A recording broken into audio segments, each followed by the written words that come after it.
I'm allowed to have options, she said while sitting on another guy's lap. I got up and left the party without a word. Blocked her number from the Uber. She showed up at my apartment at 3 a.m. banging on the door. I didn't answer. She sat outside crying until sunrise.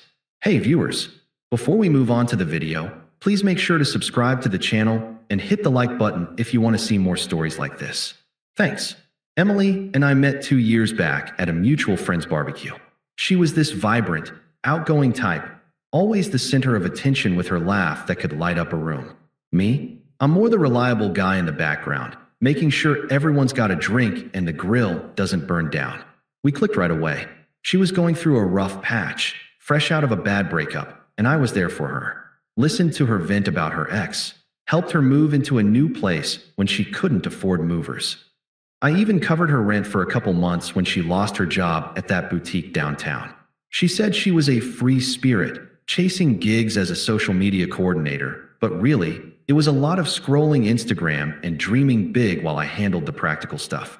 I was loyal to a fault. Committed. I'd cancel plans with my buddies if she needed me, drive across town at midnight if she had a bad day. Flashback to last winter. She got hit with the flu, bad. I took time off work, brought her soup, meds, binge-watched her favorite shows even though I hated them. She'd tease me about being too nice, but I thought that's what love was, showing up. We talked about the future, moving in together fully. We were semi-cohabiting at my apartment, maybe a trip to the coast. I wasn't pushing for marriage or anything, but I saw us building something real. She'd say things like, "You're my rock, Alex," and I believed it. But looking back, there were cracks. She'd go on these girls' nights that stretched into the wee hours, coming home smelling like smoke and excuses. I'd ask casually, and she'd snap, "I need space, Alex. You're smothering me." Emotional abandonment, I guess you'd call it. She'd compare me to other guys subtly. Jake from work is so adventurous, always planning spontaneous trips. Jake. Yeah, he was her co-worker at some startup, the kind of guy who posts gym selfies and talks about crypto like it's his religion. I didn't think much of it at first.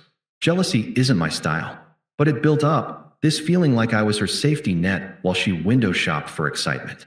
Fast forward to the party. It was at our friend Mike's house, a casual thing. Beers, music, maybe 20 people. Emily had been distant all week, glued to her phone, but she insisted we go together. "It'll be fun," she said. We get there, and right away, she's off mingling while I grab us drinks. I spot her across the room, laughing with Jake. No big deal, right? But then she's touching his arm, leaning in too close. My stomach twists, but I play it cool, chat with Mike about work. An hour in, I look over, and there she is, sitting on Jake's lap like it's the most natural thing. He's got his hand on her thigh, and they're whispering. People are noticing, shooting me glances.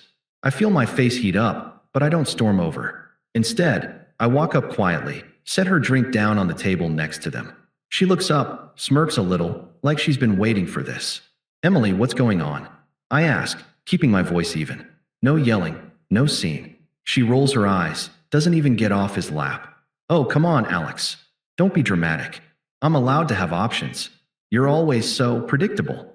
Jake here gets it. He lives in the moment. Jake chuckles, doesn't even acknowledge me. "Yeah, man, lighten up." Her words hit like a slap. Options. After everything. She keeps going, twisting the knife. "We've been together 2 years, but honestly, you hold me back. I need someone who challenges me, not just pays the bills.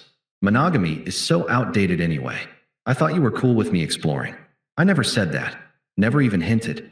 But there she was, justifying it all with this smug, dismissive tone, like I was the one being unreasonable. "You're sweet, Alex, but sweet isn't enough anymore. Jake and I, we click. You should find someone more your speed." The room feels smaller, eyes on us. Humiliation burns, but I don't beg or argue. What's the point? I nod once. "Okay then." That's all I say. Turn around, grab my jacket, and walk out the door. No outburst, no tears, just detachment. In the Uber home, my phone buzzes nonstop. Text from her. "Wait, are you seriously leaving? Grow up, Alex."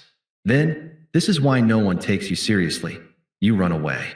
Twisted logic, flipping it on me. I stare at the screen, heart pounding, then block her number. Simple as that. The city lights blur by, and I let the silence sink in. Why me? What did I do to deserve this? Flashback hits. The time I surprised her with tickets to that concert she wanted, only for her to bail last minute for a work thing with Jake. Sacrifices I made, thinking it built us stronger. Now, it all felt like a joke on me. I get back to my apartment, pour a drink, sit on the couch in the dark. Confusion swirls. Did I miss the signs? Was I too blind? But under it, a quiet resolve starts forming. No more. That's when the banging starts.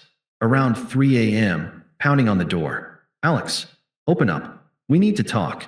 Her voice, slurred a bit, probably kept partying after I left. I freeze, phone in hand, but I don't move. She bangs harder. Come on, I didn't mean it like that. Jake was just fun. You're overreacting. I hear her slide down the door, sobbing.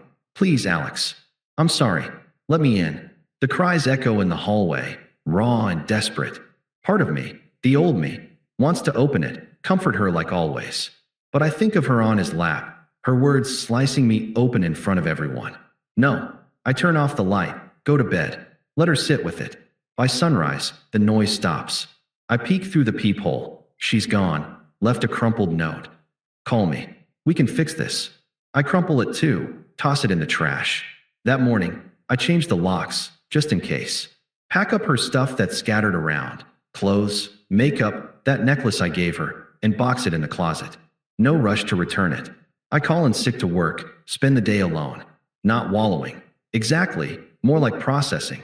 The unfairness gnaws. I gave everything, and she treated me like a backup. But yelling wouldn't change it. Begging? Hell no. Detaching was my only move. Over the next few days, the silence is deafening. Mutual friends text, awkward. Heard about the party. You okay? I keep it brief. Yeah, moving on. No bad-mouthing her. That's not me. Inside, though, the confusion lingers. Nights are rough. I replay the scene, question if I was too predictable. But slowly it shifts. I hit the gym, reconnect with buddies I'd neglected. Sign up for that online course I'd put off. Small steps, but they build. Emily, she's a ghost now. Blocked everywhere. And damn, it feels like breathing fresh air. Update. It's been about a month since that night, and honestly, I thought blocking her would be the end of it. Boy, was I wrong. But first, let me fill you in on what happened next, from what I've pieced together through mutual friends, anyway. I didn't go digging. People just started reaching out, probably because the party fallout spread like wildfire in our circle. Turns out, Emily's options weren't as golden as she thought. She jumped straight into things with Jake after I left. Moved some stuff into his place within a week, posting vague stories on social media about new beginnings and living free. Our friends saw the red flags right away. Jake's the type who's all charm at parties, but a mess behind closed doors. Unstable job history, always bouncing between gigs, and a reputation for blowing through cash on dumb stuff like crypto bets that never pay off. Emily quit her job at the startup impulsively, saying she needed time to explore her passions with him. Big mistake. Karma hit fast. About 6 weeks in, things unraveled. Jake started showing his true colors, abusive verbally, picking fights over nothing, calling her names when she questioned his late nights out. Friends told me she'd show up to brunches looking drained, making excuses for bruises on her ego. Then the big blow, he used her, drained what little savings she had on joint adventures that were really just his bar tabs, then cheated on her with some girl from his gym, dumped her cold, kicked her out with no notice. She ended up crashing on a friend's couch, broke and isolated. Her reputation took a nosedive too. The party incident? Everyone talked. Mutual friends who defended her at first, saying she's just finding herself, switched sides when the truth came out. Text from Mike. Dude, she's spiraling. Jake exposed her as the manipulator in their breakup posts online.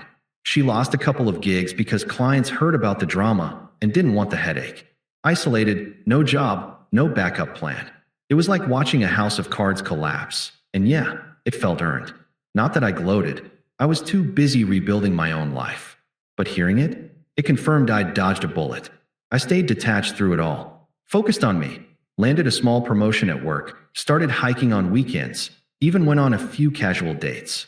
No rush, just enjoying the freedom. The confusion from that night faded into clarity.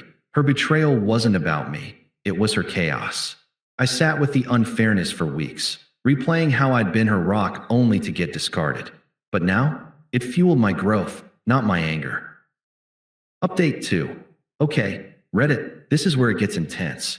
The reconciliation attempt started slow, but ramped up like a bad thriller. First, about 2 months post-party, my phone lights up from an unknown number. Text: Alex, it's Emily. We need to talk. I messed up big time.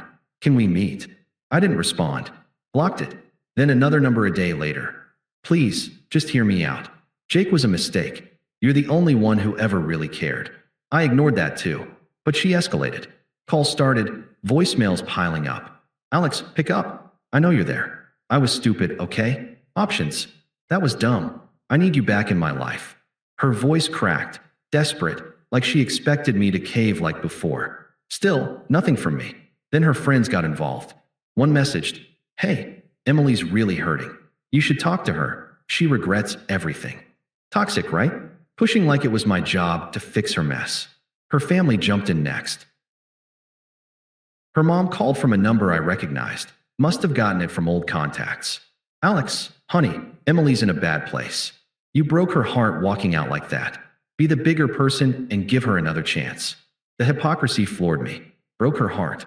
After she humiliated me publicly, I kept it short. Mrs. Thompson, we're done. Please don't call again. Blocked. Emily's attempts got more frantic. A week later, email. Alex, I'm sorry for everything. Jake abused me, left me with nothing. I realize now you were my safe place. Let's start over. I'll change. Desperation dripping from every word. I didn't reply. Then she showed up at my work lobby one afternoon, waiting with puffy eyes. Security buzzed me. I told them to send her away. That night, more texts from yet another number. Why are you ignoring me? I poured my heart out. You're being cruel. The anger kicked in after that. Voicemails turned nasty. How dare you ghost me like this? After all we had. You're heartless, Alex. No wonder I needed options. You're boring and cold. Showing her true colors, flipping the script again. Her sister even texted, My sister's falling apart because of you. Man up and talk to her. Unpleasant as hell, guilting me like I owed them. I responded once to the sister. Emily made her choices. Respect mine. Block. Through it all, I stayed calm. No emotional outbursts. No sympathy. Why? Because I'd moved on. Picked up photography as a hobby. Met new people at meetups. Even started seeing someone casually. Let's call her Sarah. Kind, supportive, no games. Emily's outreach. Just noise now. It highlighted how far I'd come. From confused and hurt to clear-headed and free. Final update. This brings us to last weekend, the cherry on top. Mutual friend's birthday gathering at a bar downtown. Low-key, but I almost skipped it knowing drama might brew. But hey, it's my life. I'm not hiding. I show up with Sarah, feeling good, new outfit, promotion glow. Place is buzzing, friends pat my back, looking sharp, man. Then Emily walks in, disheveled, hair messy, clothes rumpled, like she hadn't slept. Spots me, beelines over. Alex, thank God. We need to talk, privately. Her eyes dart to Sarah, narrowing. Friends go quiet. I stay composed, sip my drink. Emily, there's nothing to say. She pushes, please. I realize you were the one. Jake was toxic. He hit me, took everything. I was wrong about options. Monogamy with you is what I want now. Forgive me. Hypocrisy on full display, twisting her betrayal into my fault somehow. Sarah squeezes my hand, but I handle it. You chose Jake. Humiliated me in front of everyone. Now, you're irrelevant to me. I've built something better. Works great. Life's peaceful. Your problems? Not mine. Her face crumples. But I love you. Don't do this. Let's fix us. Firm, no waver. There is no us. You taught me to value myself. Thanks for that, but we're done. I turn back to the group, conversation resumes. She stands there a moment, tears starting, then storms out. Later, friends said she lingered outside, crying like that night at my door. But me? I laughed with Sarah, danced a bit, completely moved on. Emily's desperate. Her karma. I'm thriving. Ghosts of the past faded. Thanks for watching. Make sure to subscribe to the channel and hit the like button. What do you think about this story? Share it in the comments.